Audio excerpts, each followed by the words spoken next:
All right. How are you? How cool would it be if we started this video with me drinking coffee? It was cool, at least for me. What I wanted to go into today has to do with anxiety, the big A, and if you're in a relationship.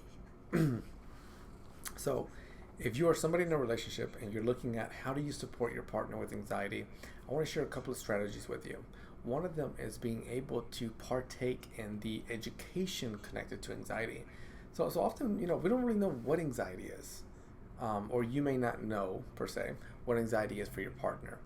And ways that you can increase your knowledge, right? Increase that content there or that space is by going with them to a counseling session, sitting down in there, and then asking that counselor questions as far as what is anxiety, what are triggers to it, what are coping skills for it, what should I know.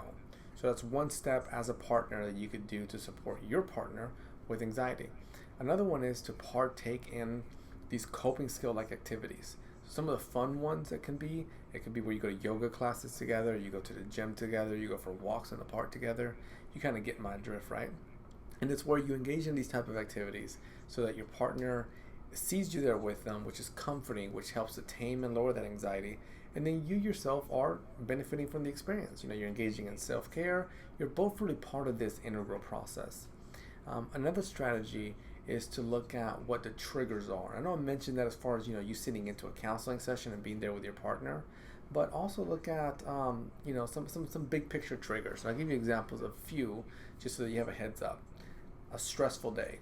That's one that not just for somebody that struggles with anxiety, but I think most of us, if we have a stressful day, we're gonna get a little bit anxious. Another anxiety trigger can be our immediate environment. An immediate environment means if you're stuck in a tight room, or if you're in a dark place but you don't like being in a dark place, right? So you kind of get the point there, and that's really where again you engage in conversation with your partner.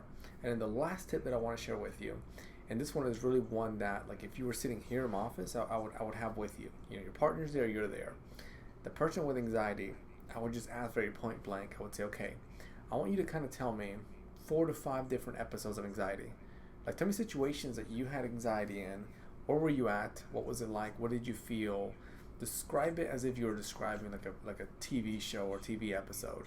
So then your partner is just going to throw everything out there, and you're really going to sit back and you're going to be like, okay, I see it, I get it, I understand it. I may not be in your shoes and feel what you feel, but I can acknowledge what that trigger is.